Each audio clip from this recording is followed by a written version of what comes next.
historia de una época, estamos en Informa Radio y estamos con ese serial que estamos dedicando al general Franco, posiblemente el mejor estadista que ha tenido este país.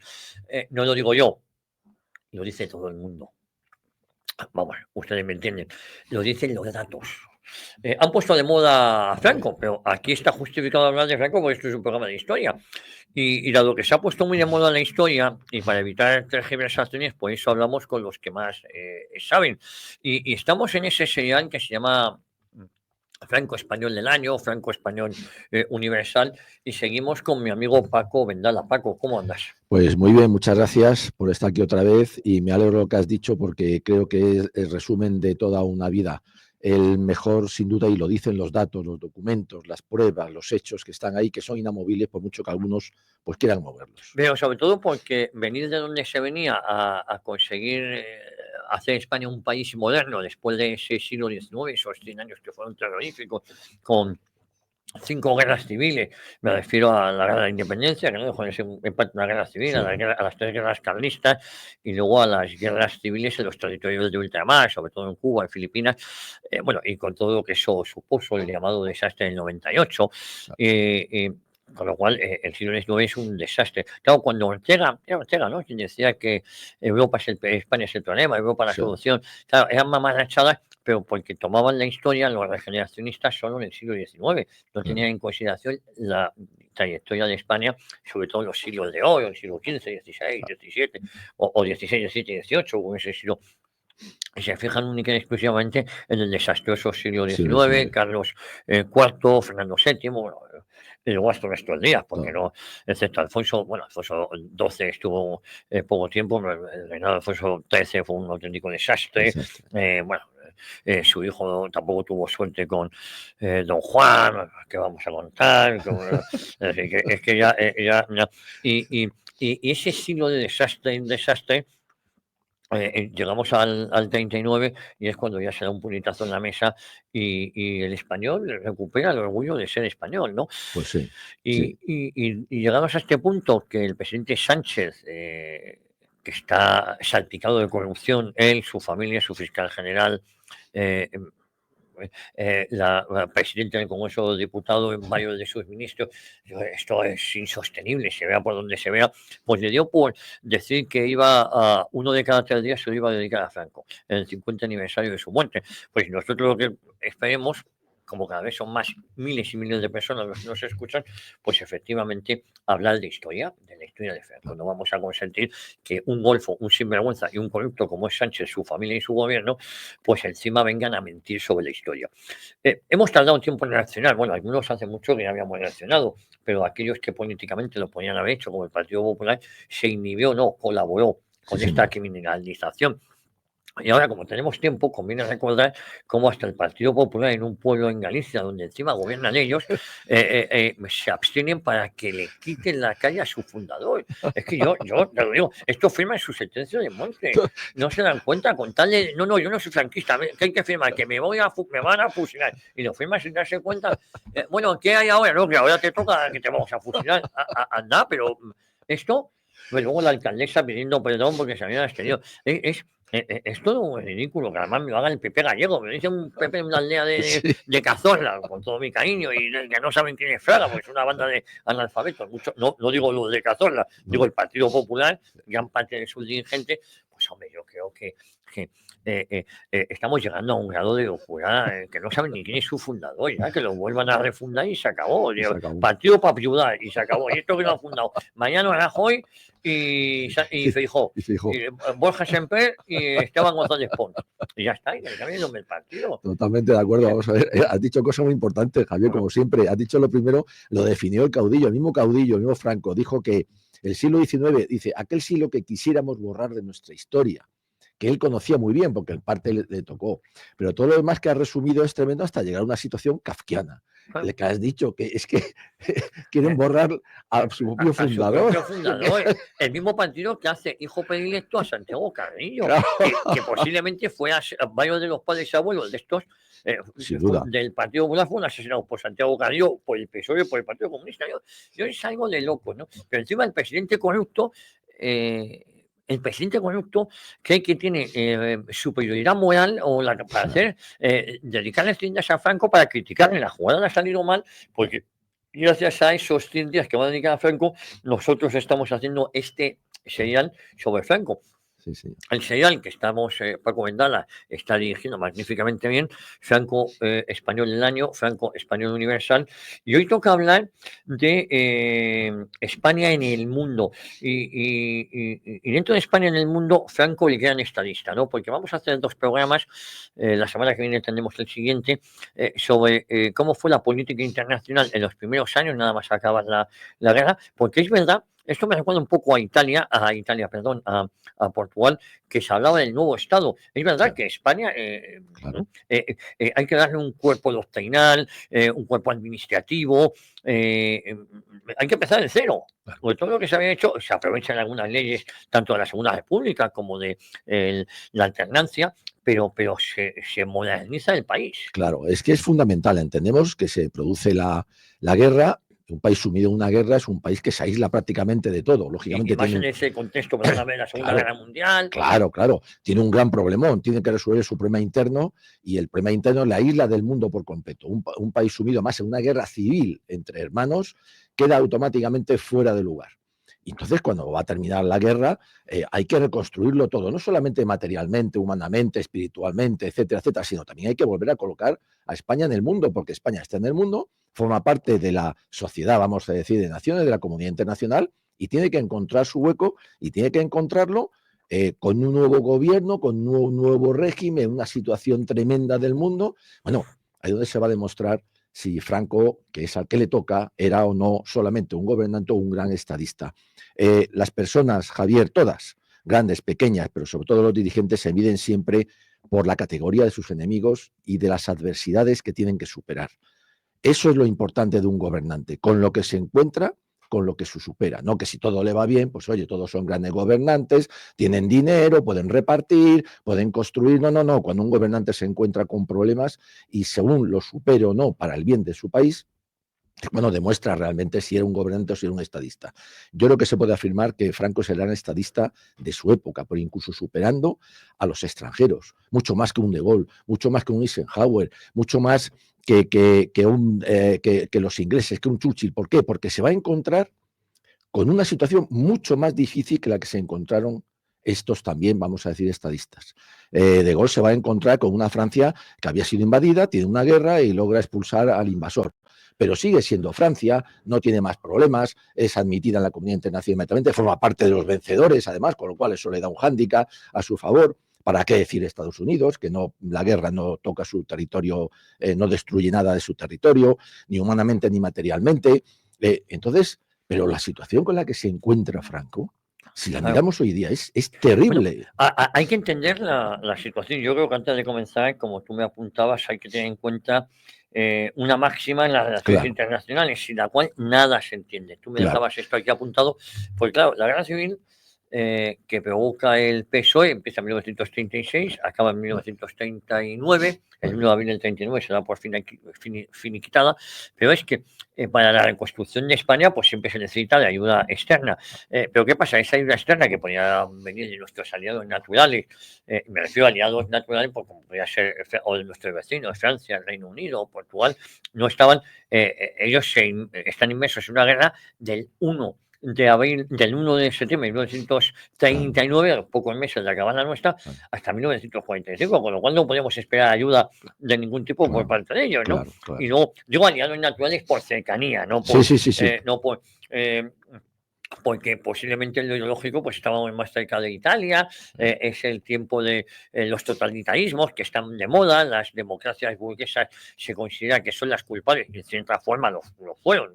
Aquí estamos haciendo un resumen, fueron los culpables de la Primera Guerra Mundial, en donde fue una auténtica carnicería, donde se mandaba a jóvenes, los que podían se libraban pagando y se mandaba a jóvenes a morir, no se sabe muy bien por quién, por un rey, por un imperio que no existía, o por una democracia burguesa que tampoco. Entonces, claro, en ese ambiente es donde nacen los totalitarismos, nacen la Revolución Soviética, ya había nacido justo pues en mitad de la Primera Guerra Mundial, lo que fue llamada la Gran Guerra, con lo cual es un ambiente muy convulso. Y en todo esto, Franco, una vez que gana, se las tiene que apañar solos. Claro. No hay ayuda de ningún tipo por parte de nadie porque ellos ya tienen sus propios problemas, todos, desde Francia hasta Rusia, hasta la Unión Soviética, todos. Y Portugal acababa de salir de una gravísima crisis económica, estaba el doctor Salazar, Olivier Salazar, y que por cierto fue magistral también, y él hablaba del nuevo Estado. Quizás se le fue la mano con la austeridad hasta el final y con la cabezonería de mantener territorios fuera de Portugal, pero bueno, eso yo creo que sería otro programa. Bueno, con Salazar firmamos el Pacto Ibérico y Salazar moderniza Portugal. Y usted puede decir, joder, pues anda, no, es que venían de muy atrás. Claro. Es que venían de muy atrás, porque habían sido casi una colonia británica. Sí, señor. Con lo cual venían como nosotros, ¿no? Bueno, oye, en ese contexto acaba la Guerra Civil Española, hay que situarse. Claro. Y si te parece, vamos a hablar esas fases en política exterior. Nos vamos a centrar en esa política exterior. Vamos a centrarnos. Es muy importante tener en cuenta en política exterior, entonces, cuando los romanos, ahora y dentro de 500 años, cuando los coches vuelen y ya no sean eléctricos y exploten en los aparcamientos, como ese que tienes tú. Que ten cuidado con él. Tengo que tener mucho cuidado, no salga bien un golpe. Por eso, pero cuando vuelen y ya la gente pongan un chive en la oreja y tal. Vamos a ver, en política exterior no hay ni amigos ni enemigos. No, hay intereses. Hay intereses. Y además son circunstanciales y pueden variar con el tiempo. Y de hecho varían con el tiempo, a veces lentamente y a veces de manera imprevista. Entonces, eso hay que tenerlo muy en cuenta para ser un gran estadista, para dirigir la política exterior de cualquier nación, de cualquier país. ¿Qué intereses son los míos y cómo puedo defenderlos? Nunca voy a tener las cartas que quiero. Esto se reparten las cartas en la mesa de juego y a ti te dan unas. Bueno, pues a jugar con ella, pero ahí está la habilidad del jugador. En el fondo todo es un juego, pero juego de intereses. No nos olvidemos de eso porque eso Franco lo sabía muy bien, lo tuvo muy bien presente y por eso, Javier, una pregunta. ¿Sabes quién fue el mejor ministro de Asuntos Exteriores de Franco en toda su etapa de gobierno? Cuéntame, pues tuvo varios, pero pues, sobre todo al inicio. Pues te voy a decir el mejor de todos, Francisco Franco. Ah, el mejor.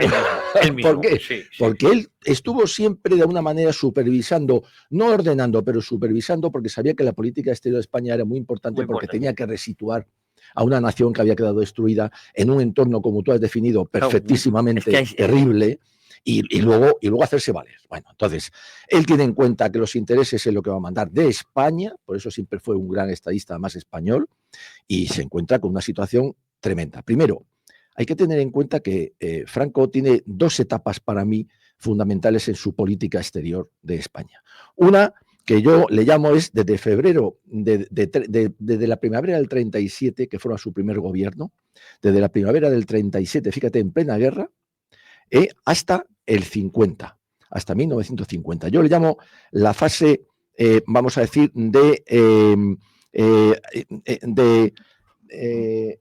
la lucha por la existencia. Sí, vamos a definirla la lucha por la supervivencia, por la existencia. Por la existencia. ¿Por qué? Porque es un país que no existe. Sale de la guerra civil, es un país que no existe y se encuentra con una guerra mundial, con lo cual tampoco le permiten incorporarse a la comunidad internacional que está toda explosiva y revuelta. Entonces él tiene que luchar porque exista otra vez España y además porque exista, claro, su régimen, que va a ser apestado inmediatamente por todos los demás, los aliados y demás. Entonces, la lucha por la existencia de España, pero de España como nación y, por supuesto, del régimen, va de la primavera del 37 hasta 1950. Lo vamos a ver en más detalle ahora en unos minutos. Y luego hay otra etapa que es del 50 hasta que fallece, en el 75, que es, yo le llamo la explotación del éxito, porque el éxito que consigue en situar a España con su régimen, hacerla otra vez libre, independiente, soberana en la comunidad internacional y respetada tal y cual los españoles querían en ese momento, y no nos engañemos porque en ese momento todo el mundo quería a Franco y todo el mundo quería el gobierno, es magnífico. Entonces, esa labor que hace hasta el 50 la va a explotar en la comunidad internacional con grandes éxitos después todavía mayores hasta que fallece. incluso poco antes de fallecer, deja todavía más éxitos que veremos en otro programa, porque para este no nos va a dar tiempo. Luego tenemos una primera fase del 37, en plena guerra, que ya empieza a hacer política exterior dentro de lo que puede, vamos a ver ahora, hasta el 50, la lucha por la existencia de España otra vez como nación soberana, independiente y libre, Y luego del 50 al y luego del 75. 50 al 75, que es la explotación del éxito de esa primera Tú hablas fase. del 37, pues claro, ese primer año, esos 6 meses del 36 prácticamente, desde julio hasta diciembre, resituarse, además el lanzamiento no había tenido mucho éxito, había cierta desorganización, que es lo que Franco temía, que esto no iba a ser rápido, él ya había previsto que esto podía ser una guerra, por eso le costó tanto sumarse al lanzamiento. Lo que sí que es definitorio para sumarse al lanzamiento es el asesinato de Calvo Sotelo, ¿no? Claro, que asesinen a un jefe de la oposición en su casa y por militantes igual de Armada y un crimen de Estado, Y al fin y al cabo, funcionarios, y además, funcionarios. Es decir, no solo matones y pistoleros de la izquierda, guardaespaldas entre ellos de Indalecio Prieto, sino que además vayan guardias civiles y guardias de asalto. Pues claro, eso Franco dice, esto ya hasta aquí hemos llegado, porque hoy es Calvo Sotelo, mañana será el otro, y teniendo en cuenta que de febrero del 36 en estas elecciones fraudulentas hasta junio del 36, no sé si son casi, no se saben, hay algunas fuentes que dan de más de 400 asesinados, otras 250, el caso es que es una barbaridad en tan pocos meses. ETA asesinó a 800 personas en 50 años de existencia. Es que aquí en pocos meses ya habían asesinado casi a 400 o más de 400 según las fuentes. Bueno, si tenéis en cuenta los que habían sido asesinados con anterioridad, los que habían sido los que murieron en unas 1.500 personas en lo de el golpe de Estado del 34 del PSOE. Es decir, que estamos en un ambiente y eso es, y Franco no se equivocaba, y una vez que él comienza el lanzamiento, aquello es una desorganización brutal. Y poco a poco Franco va tomando el mando de la situación, ¿no? Hasta en abril del 37, que él, aparte de la unificación de Fête-de-la-Hors, hace su primer gobierno, forma su primer gobierno. En el 37. En el 37, entonces. Y empieza a hacer política exterior. Hay que tener en cuenta esta persona que está sumida en una guerra civil, que no tiene ganada todavía, ni mucho menos en abril del 37. Estaba muy lejos. Muy lejos, no está ni decidida. Todavía no ha llegado Brunete, que va a llegar en julio. Ya empieza a hacer política exterior. ¿Cuál es la política exterior de Franco durante la guerra civil? Pues, por un lado, él coge la ayuda que le prestan alemanes e italianos, porque, como suele decirse, a caballo regalado, aunque no era regalado porque después se tuvo que pagar, a caballo regalado o a caballo prestado no le mires el diente, pero no olvida que hay otra serie de naciones en nuestro entorno, al que tú te referías antes, como es Portugal, muy importante porque está en su retaguardia, pero es también el Reino Unido y es también Francia. Aunque Francia les díscola, porque hay un Frente Popular con León Blum y por supuesto se ha puesto de parte del Frente Popular, pero él mantiene unas relaciones que son tensas, que son crispadas en muchos momentos, pero las mantiene. Y con el Reino Unido también. Y entonces lo va a hacer con una habilidad tremenda, porque está en una situación muy difícil, sumido en una guerra civil. Es decir, pero ya empieza a hacer política exterior. Eso después le va a traer a él una serie de beneficios. Es decir, mantiene por un lado sus relaciones, vamos a decir, privilegiadas con alemanes e italianos, sobre todo también por la ayuda que recibe, incluso militar, pero no olvida al Reino Unido, no olvida a Portugal y no olvida incluso a Francia. Tampoco olvida a Estados Unidos. Hay que tener en cuenta que en Estados Unidos él sabe que hay mucha colonia, vamos a decir, mucha población a su favor, entre otros, por ejemplo, el presidente de la Shell, que le va a suministrar combustible a saldo y, digamos, a cuenta, que va a ser fundamental para mantener el esfuerzo bélico. Es decir, mantiene esas relaciones, y para qué decir con Hispanoamérica, por supuesto, dentro de todo lo posible, menos México, que va a ser siempre, pues es el pepito grillo, ¿no?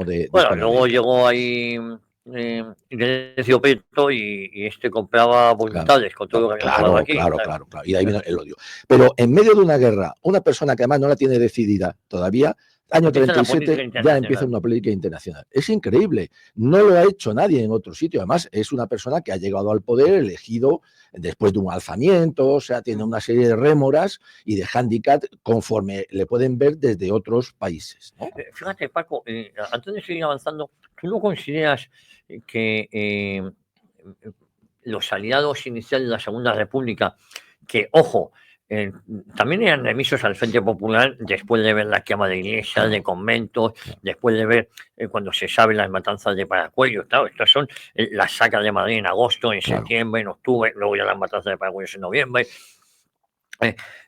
Luego la gesta de Alcázar de Toledo, que le sale mal la jugada, porque al final no deja de ser un tema propagandístico para el bando nacional, Claro. que luego tuvieron que inventarse que si el Guernica, que tal. Pero tú lo que es que, aun estando León Blum en Francia. en Francia, eran mucho más moderados que el Frente Sí, mucho más, Popular mucho más. Español. Y empiezan a asustarse de Claro. a quienes podían estar ayudando. Claro, efectivamente. Lo has definido muy bien, Javier, y me alegro de esa pregunta de verdad porque es muy interesante. Vamos a ver, León Blum era también un frente popular, como el de aquí, pero no llegaron a una guerra civil. Es decir, los franceses fueron mucho más No buscaban, moderados, sí, sí. mucho más, vamos a decir, con más sentido común, todos más patriotas. Incluso el Frente Popular de León Blum era patriota. Sí. No le tocara a Francia ni se vendía a la URSS. Por eso no llegaron a eso. Pero efectivamente, el cuerpo diplomático lo emplea Franco muy bien cuando les hace conocer, y ellos lo conocían también porque estaban también en la zona del Frente Populista, las barbaridades que estaban cometiendo. Entonces, cuando empieza a ver, se empiezan a retraer por entrarles dudas de qué estamos apoyando aquí. Aquí estamos apoyando una especie de revolución rusa, o a la rusa, Claro. sovietizada. Y saben lo que le ha pasado a aquel que se llamaba Nicolás II. Y dicen, bueno, vamos a ver, yo tengo un rey en Londres, yo no puedo permitir tampoco que vaya a ocurrir lo mismo, pero es que mañana yo soy León Blum y me pueden también cortar el cuello. Entonces, eso, Franco, con el orden que se impone en la zona nacional, gana unos puntos tremendos, porque se pone de parte suya, o por lo menos de parte, o por lo menos no se la pone en contra directamente de un cuerpo diplomático que está funcionando en las dos zonas y que de una zona salen informes que son terribles y de la otra zona salen informes que dicen esta persona opinará como sea. Además hay que tener en cuenta una cosa muy importante. En el año 36, 37, 38, ni Hitler era un dirigente no demonizado, sabía, claro, ni estaba de moda. No, claro, ni Mussolini. Es más, Mussolini era muy respetado porque había llegado al poder en el 21 y había levantado Italia con su régimen, pero podía no gustar a las democracias inglesas, francesas y tal, pero eran personas respetadísimas. Bueno, en Estados Unidos los Kennedy admiraban a Hitler en las Olimpiadas del 36. Del 36, digo, las Olimpiadas del 36, Hitler sube al poder en el año 33 y luego tenemos que Mussolini también era un hombre absolutamente de moda. Italia y Alemania estaban de moda. Y luego también tú hablas, vamos a hablar de las relaciones internacionales durante la guerra civil. Es verdad que a España le apoya el eje militarmente, ¿no? Sí. Y con cuerpos de voluntarios y tal. Pero claro, no se sabían las atrocidades que luego cometería Alemania, no se sabía.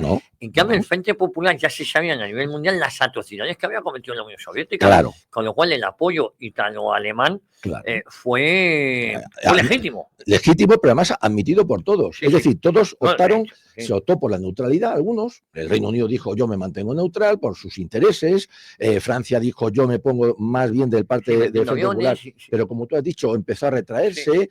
Italia y Alemania dijeron, bueno, pues, hombre, pues a este nos interesa, pero también por intereses, por ojo. Intereses. No por afinidad. Material bastante claro, malísimo. Hombre, era mucho mejor el soviético. Mucho mejor. Vamos a ver, el T-26 era el carro más importante que había en ese momento, superando cualquier otro. Pero no por una afinidad ideológica, como se piensa hoy día, no, sino por intereses. Volvemos a lo que hemos dicho al principio. En política exterior, en política internacional hay intereses. Ellos tenían los suyos.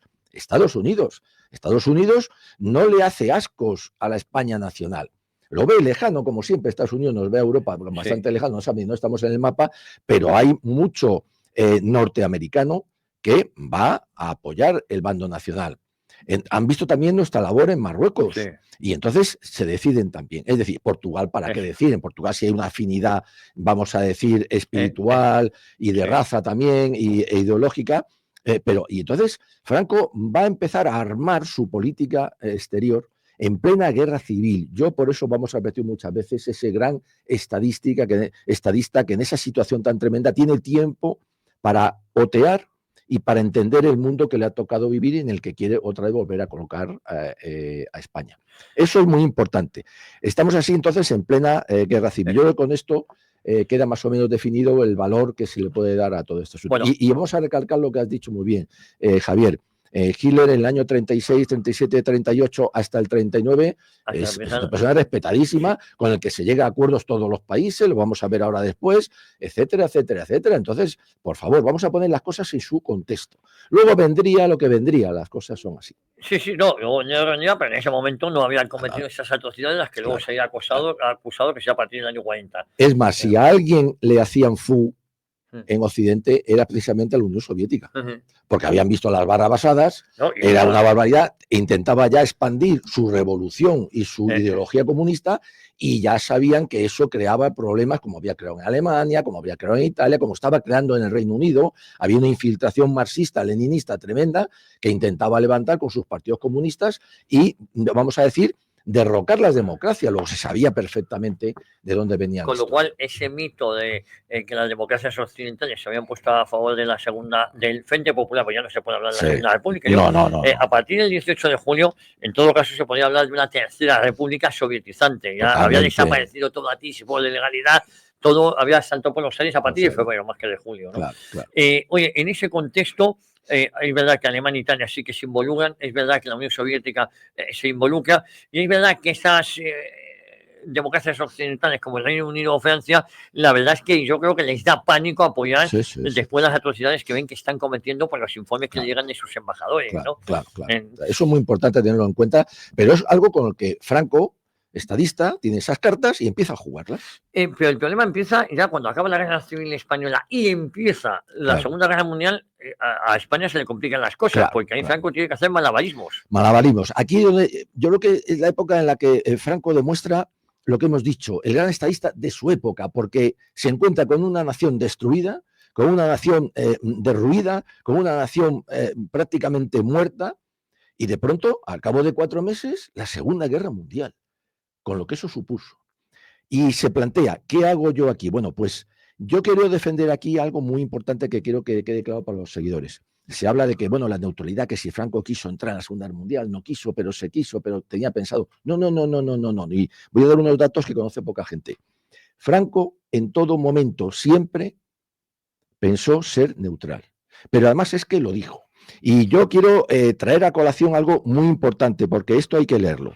En septiembre del 38, Javier, en septiembre del 38 empieza la batalla del Ebro.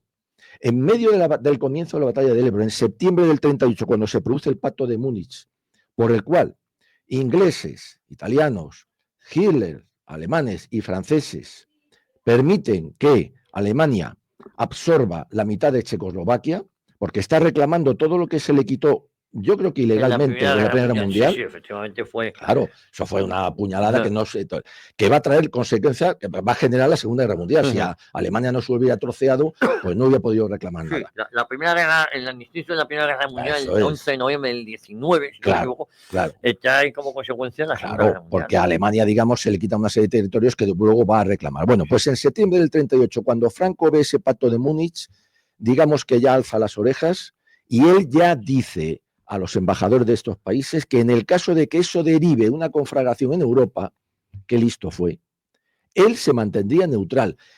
Estamos hablando de septiembre del 38, un año antes de que empezara la Segunda Guerra Mundial. Bueno, y todo eso, si me permite, solo un apunte. Lo que quieras.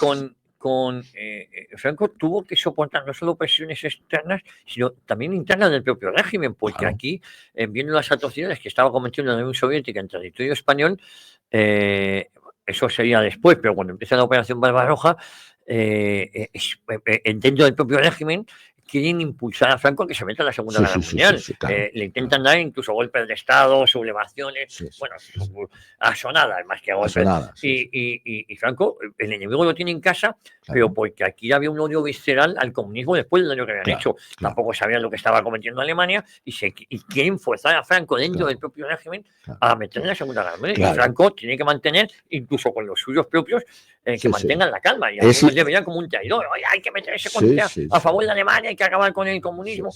Efectivamente. Y Franco va a templar gaitas. Y luego además Franco tiene una cosa muy clara, una frase que se le atribuye a él, que dice, bueno, es que ustedes están pensando en que Alemania va a ganar la guerra, pero no están pensando si el escenario está pierde. Claro, es otra de las virtudes de un estadista, la prudencia.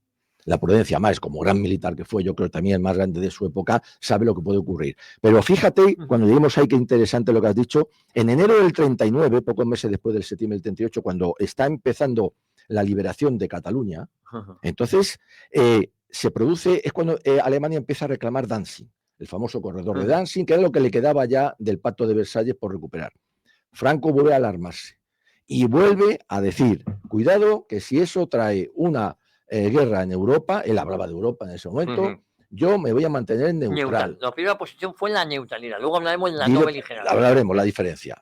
Pero no solamente eso, sino que en agosto del 39, cuando se va acelerando ya, estamos a un mes de la Segunda Guerra Mundial, se va acelerando ya la reclamación alemana de Danzig, lo ve tan peligroso Franco que llama al embajador alemán otra vez, von Storer, y le dice, cuidado, porque esta vez no va a ser como con Checoslovaquia hace un año. Esta vez Reino Unido y Francia no van a pactar, no van a admitir lo de Danzig. Él lo ve venir. Por lo tanto, vais a ir a una guerra y yo me voy a mantener neutral. Es importantísimo esto. Estamos a un mes de la Segunda Guerra Mundial, Javier. Franco ya lleva 3 veces diciendo desde hace un año que él se va a mantener neutral. Por eso los que dicen ahora que no, bueno, es que llegó, dudaba en el 39, en el 40, cuando fue a ver a Hitler. No dudaba. Él lo tuvo muy claro desde hacía un año que España no iba a entrar en esa Segunda Guerra Mundial, que en principio iba a ser europea nada más.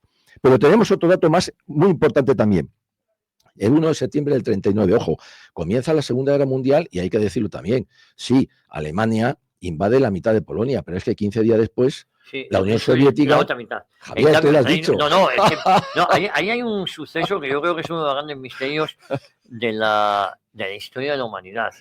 Francia, todo empezó para liberar a Polonia, todo empezó el 1 de septiembre cuando Alemania invade Polonia, pero no la invade entera, la invade hasta la mitad. 15 días después lo invade la Unión Soviética y Alemania y Francia solo declaran la guerra a Alemania. Alemania, nada más. Digo Alemania y Francia. Francia e Inglaterra solo a Alemania.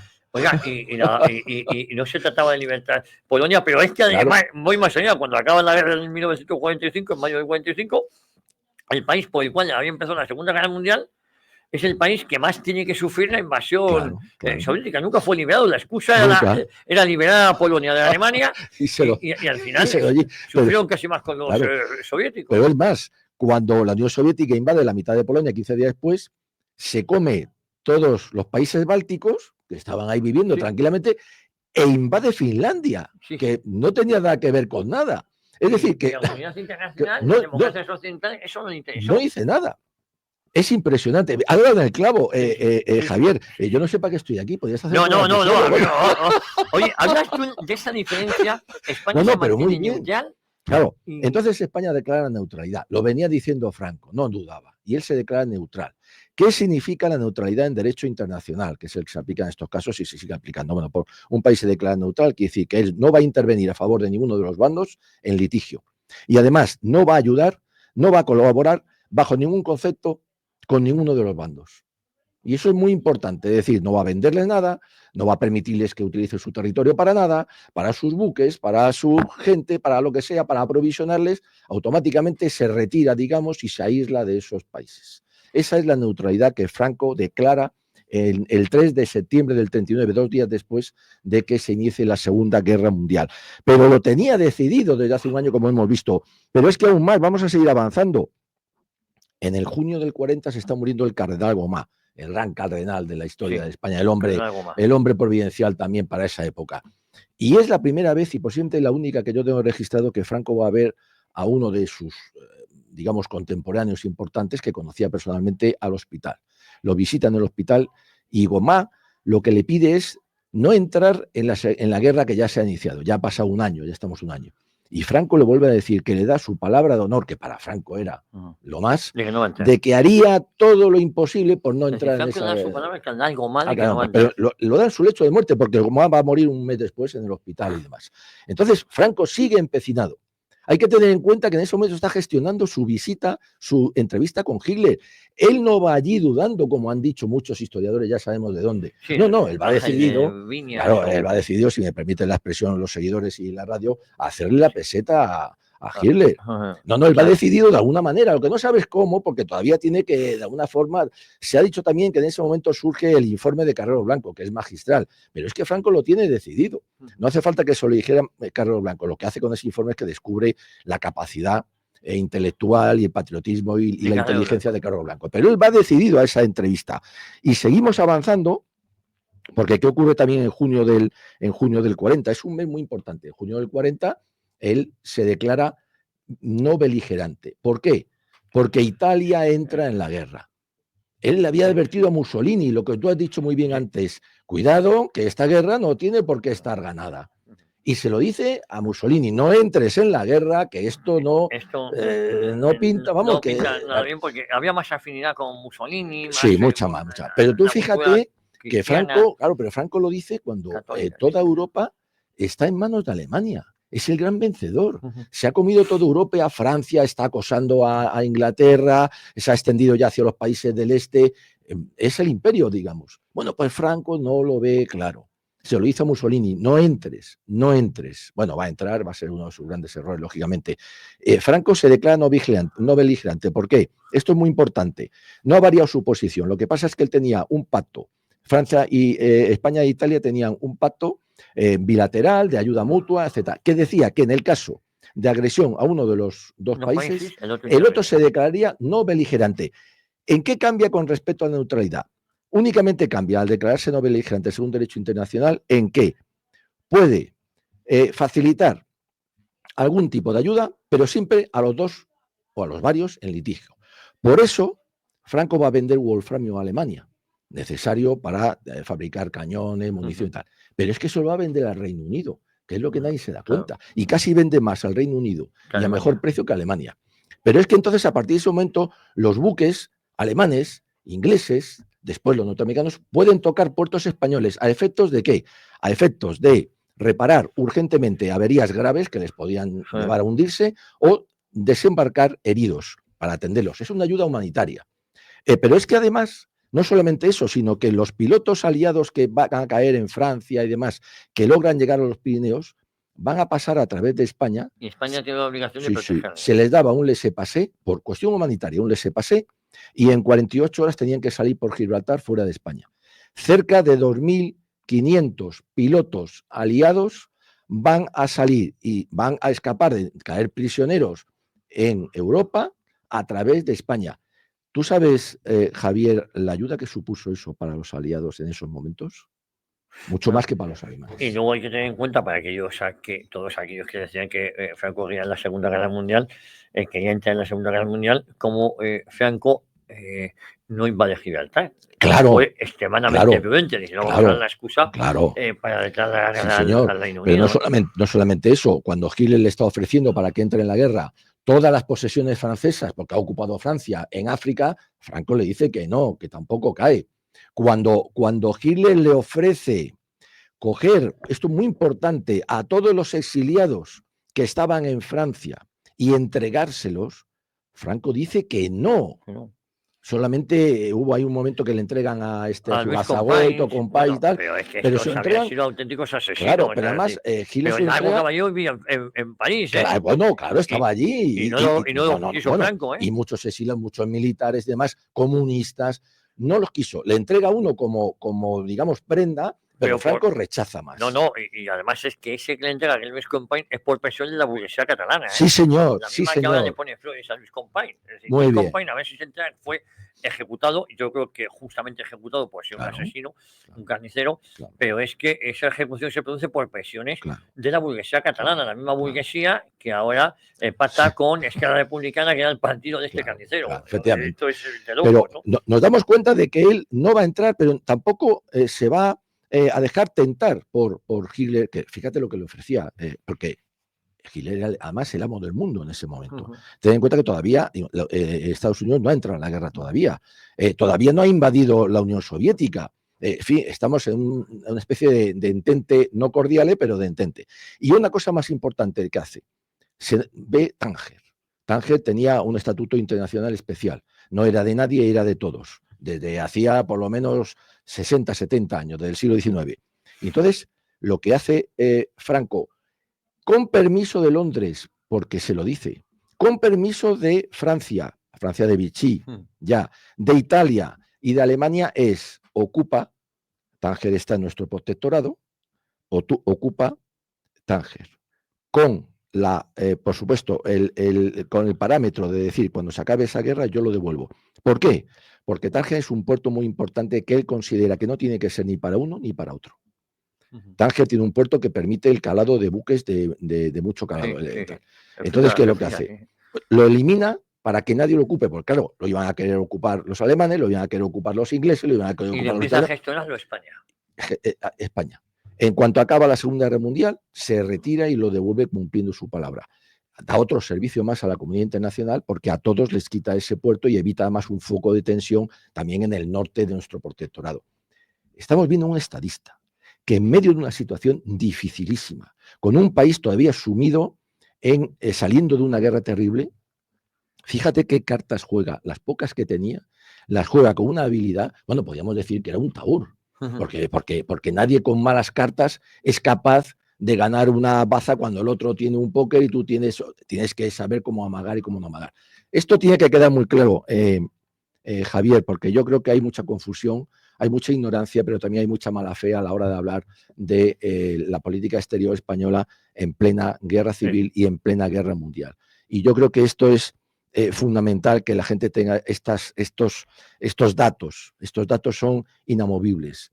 Y España, entonces, ¿qué es lo que hace? Pues sí, al final lo reconoció tanto Hitler, que rechinaba los dientes, como los aliados. Después lo quisieron negar, pero la neutralidad y la no beligerancia de España ante la Segunda Guerra Mundial benefició a los aliados fundamentalmente. Totalmente. Y mientras algunos conspirando, como Don Juan, que se ofreció a alemanes e ingleses. Claro. Pero además lo que tú has dicho antes, y yo quiero traer otra vez a colación, es que internamente Franco tiene un problema gravísimo.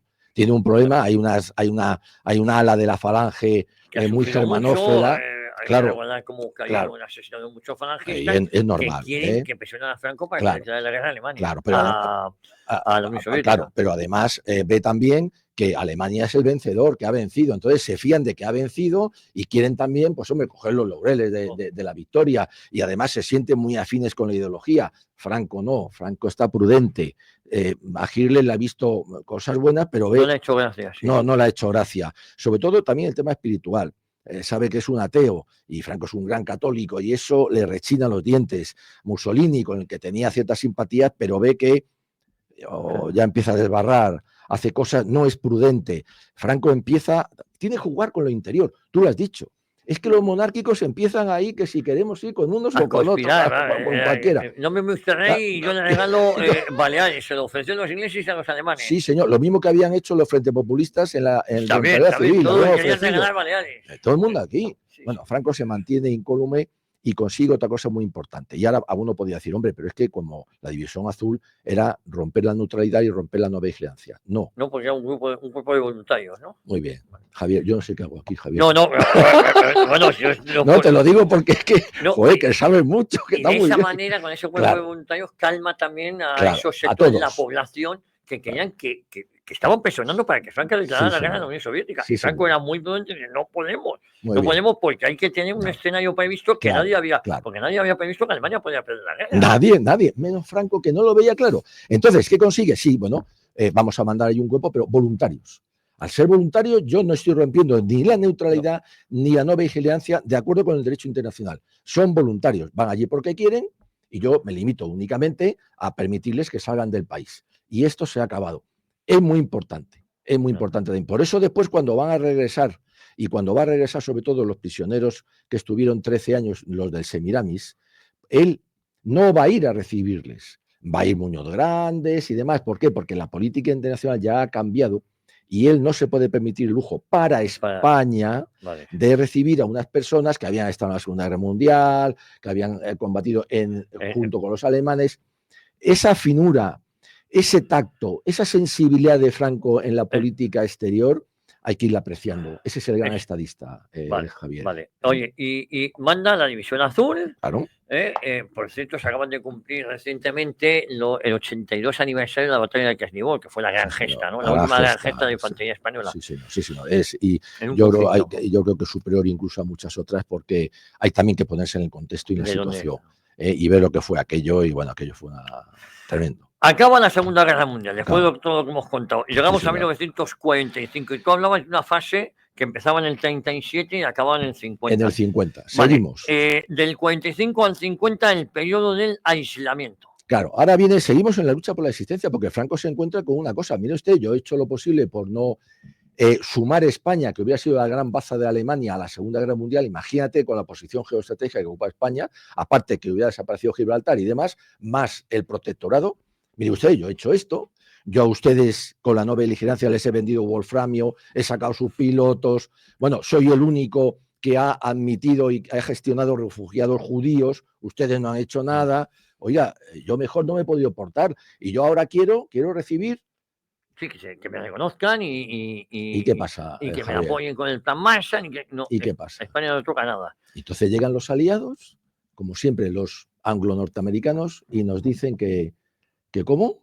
Es usted malo, usted ha sido muy malo, usted es fascista, Alemania no se ha enterado de nada o no se han querido enterar. Y entonces Franco se encuentra con que le van a cerrar las puertas, Javier. Es tremendo lo que se encuentra en ese momento. Ahí de nuevo va a demostrar el gran estadista.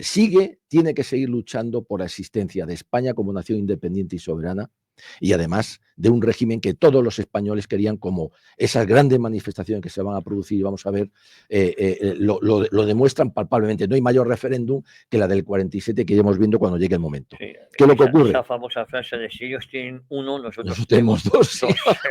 Pues la uno. Bueno, yo creo que había hasta 4, pero bueno.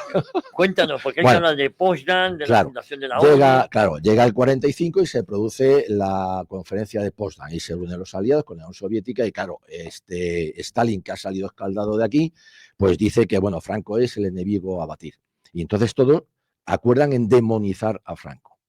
Y como van a formar, también en el 45, van a fundar la ONU, entonces van a decir que este señor hay que excluirle porque este señor no es digno de estar entre las naciones. Por eso hablo de la lucha por la existencia de España y del régimen. ¿Y qué es lo que dice Franco? Pues va a decir algo maravilloso. Cuando se entera de que los aliados han dicho que no va a formar parte de la ONU que van a crear, les contesta, textual, entre comillas, ante la insólita alusión a España que se contiene en el comunicado de Potsdam, el Estado rechaza por arbitrarios e injustos aquellos conceptos que le afectan. Habían dicho que si era fascista, nazi y tal. Bueno, España se ve obligada a declarar que ni mendiga puesto en las conferencias internacionales, ni aceptaría el que no estuviera en relación con su historia. O sea, no se puede decir más claro, en menos, ni ser más brillante, ni más español, ni más estadista, que es lo que venimos defendiendo en este programa. Y fundan la ONU. Bueno, la gente se cree hoy día que la ONU se fundó en el 45 y que ahí estaban todos los países, menos España, porque tenía a Franco. Pues no, vamos a dejar algo, vamos a ir al dato otra vez. No, la ONU la fueron 45 países. Hay muchos a los que no se invitó y eran democráticos. Hay otros que no quisieron ir porque dijeron, esto es una cosa muy rara. Si ya se hizo la Sociedad de Naciones en Ginebra y no funcionó, pues no voy allí. O sea, la fundan 45. Bien, es verdad que están los aliados, pero mucha gente queda fuera como quedó España, porque no se les invitó, no quisieron. España queda porque no se le invitó. Ya dijo Franco que le daba exactamente igual. Claro, pero eso provoca en España la autarquía, porque hay que ver que aquellos animales que dicen estos ignorantes o conocen con malicia, no, es que España había un proceso autárquico porque no queríamos salir al exterior. No, es que el bloqueo lo imponen desde fuera. El bloqueo nos lo imponen desde fuera, ¿no? Claro. Entonces, cuando a ti te bloquean, tú caes en una autarquía, no te queda otra cosa, te tienes que autoabastecer como puedes. Ese es el problema. Eso en el 45 y en el 46 llega el refrendo, digamos, de esa demonización cuando se aprueba la resolución 39. O sea, la 39 resolución de la historia de la ONU ya debe llevar 500.000, va contra España, es impresionante. Por supuesto, está auspiciada por la Unión Soviética, por la URSS, aunque en ese caso los aliados quieren ya pegar también una puñalada porque, bueno, pues España no está situada. Y entonces llega esa resolución. ¿Qué significa? Avanzamos, sí. Claro, pues nada, significa, claro, nos retiran a los embajadores, aconseja a todos los mismos fundadores, 45 solamente, retirar a los embajadores, aislar a España, que se muera de hambre, y entonces resultará que caerá el régimen de este señor al que tanto odiamos. ¿Ponemos algún títere? Eso como hay es. ahora, o como O había. ponemos a un Don Juan, que Sí, estaba claro. ahí Sí. mendigando a ver si le ponían a él, etcétera, y que lo vamos a manejar estupendamente. Bueno, Bueno, Franco aguanta perfectamente esa perfectamente. presión, se produce el aislamiento y hay que recordar aquí la ayuda de Argentina. Claro, muy La importante, porque es no Argentina solamente se no retira niega. al embajador, no solamente Perón se niega, sino que empieza a volcar a España trigo y carne, que es lo que durante 2 años y medio, permite que los españoles no murieran de hambre. Vamos a ver, no todos, sino Sí. unos cuantos. Yo creo que eso a Perón siempre se tuvo que reconocer y por eso Franco se lo agradeció. Cuando le fueron mal las cosas, lo recogió en España. Lo vemos en España, hasta el Y por supuesto, 74. o sea, Sí. 74. Yo Sí. creo que eso es muy importante. Pero hay que tener en cuenta también otra cosa, La que última mujer de Perón sigue viviendo en España, sí, ya sí, muy sigue mayor. viendo, efectivamente. Evita, No, María no, Estela. Marcela. Sí, sí, claro, Pero Estela. hay que tener en cuenta que también hubo embajadas que no se fueron. Lo que hicieron fue rebajar el nivel de embajador a encargado de negocios. Bien, es verdad que el tema comercial se vino abajo, pero también hay que tener en cuenta una cosa muy importante que la gente no se da cuenta, y es que en los años 45, 46, 47, 48 no había quien negociara o quien comerciara con Europa, porque todos los países estaban destruidos. Oye, Entonces, y aquí en llegamos a España se vivía mejor. el plan del general Marshall. Claro, muy Marshall importante. impone un plan de los Estados Unidos para ayudar Claro, a la toda Europa, reconstrucción de claro. Europa, menos España. Claro, pero no es Marshall. Esto también hay que dejarlo bien claro. Vamos a Llevó ver. ese nombre, pero Claro, Marshall es la gran mente de los Estados Unidos en ese momento. Es una persona muy interesante a estudiar. Y él se da cuenta de que el enemigo son la Unión Soviética, que ha salido reforzada de la Segunda Guerra Mundial porque realmente es el que ha puesto más y el que más gente ha perdido, más hombres ha perdido. Entonces dice, bueno, para que el comunismo no se nos venga a esa parte que también nosotros ya queremos que sea nuestro patio delantero, esa Europa, vamos a decir, occidental, pues hay que inyectar dinero para que salgan de la pobreza, porque la gente pobre caerá en el comunismo. Y entonces se inventa su plan Marshall. Vamos a inyectar dinero que no va a salir gratis. A partir de ahí viene el imperio norteamericano, el globalismo. A partir de ahí Estados Unidos de alguna manera convierte a los países europeos occidentales en subsidiarios. Y entonces dice que hay que darle también a España. Marshall pelea por España porque además ve la situación geoestratégica que tiene. Y entonces, ¿quién es el que veta a España? Truman, hay que decirlo, que era un protestante impenitente. que había sido el vicepresidente con No, es que venía siendo presidente de Estados ahora Unidos. era presidente Ya era después presidente. de la muerte. Truman, después de que muere Eisenhower. Truman. No, Eisenhower no. No, perdón, No, Roosevelt. Roosevelt, eso. Perdón, De Teodoro Roosevelt era su vicepresidente Truman y eso Truman es se el que pone. está en el poder. Entonces, Truman, por ser un protestante impenitente y un masón recalcitrante, Sí, odia a Franco. Sí, sí. Sobre todo a Franco. Y entonces pone el veto a Plan Marshall. Fue una decisión personal que tenía capacidad para ello del presidente Truman, porque Marshall, cuidado, era entonces el secretario de Estado, era el segundo de a bordo, digamos. Sí. Pujó por España todo lo que pudo. Fue Truman. Y hay que recordarle a Truman, que estará donde esté, seguramente está muy abajo, no creo que esté arriba, que qué venía a decir de los protestantes si aquí había dos gatos. ¿Y qué venía a decir de España cuando resulta que son los años en los que se linchaba negros en Estados Unidos, donde no podían sentarse en un banco si había un blanco, etcétera? Iba a dar lecciones Truman de humanidad en España al caudillo, a Francisco Franco, y condenaba por eso a España a no recibir esas inyecciones de dinero. Bueno, pues ese fue Truman, ese fue el veto, no de Marshall, sino de Truman, efectivamente. Oye, llegamos al 47 y ¿qué pasa en octubre del 47? Pues muy sencillo, es que fíjate que ha pasado apenas un año y Marshall vuelve a la carga y elabora un documento secreto que se conoció después, en el cual, voy a resumirlo, lo tengo aquí escrito, pero voy a resumirlo, no sé cómo vamos de tiempo. No, bueno, quedan un par de minutos, pero luego en el siguiente programa rematamos justo, muy importante, porque justo un año después Marshall sigue pujando por España y va a elaborar un documento secreto por el cual le dice a Truman que hay que cambiar la política con España, que lo que están haciendo es reforzar precisamente con el aislamiento a Franco, que no se puede tener a un país aislado y menos España con su posición geoestratégica, y que la política de España y la de los aliados tiene que cambiar. Es decir, el general Marshall pide eso a Truman. Fíjate que estamos a un año de la declaración de expulsión, no admisión de España en la ONU, a un año de que se la ha demonizado, pues solo un año después, a pesar, ya está cambiando la política hacia España. La cosa está cambiando. Claro, el aislamiento sí va a durar más, pero ya se va resquebrajando. Es interesantísimo cómo los propios Estados Unidos se van a dar cuenta del error que están cometiendo. Y también, muy importante, de que Franco no es esa bestia negra que les ha dicho la Unión Soviética, ni que les está diciendo Londres, ni que les está diciendo en parte Francia un poco por intereses. Cuidado, nos estamos equivocando, dice Marshall, esto tiene que cambiar ya. En el año 47 va a empezar a deshacerse el aislamiento famoso. Lo vamos a dejar aquí y volvemos la próxima semana, aunque hablamos de Franco en el plano internacional la próxima semana, pero retomamos aquí en octubre del 47 con ese documento clasificado y secreto de Marshall a Truman. ¿Te parece, Paco? Perfecto, porque es interesantísimo. Y ustedes no se vayan, volvemos la próxima semana aquí a hablar de Franco, donde en Historia de una época, en Informa Radio.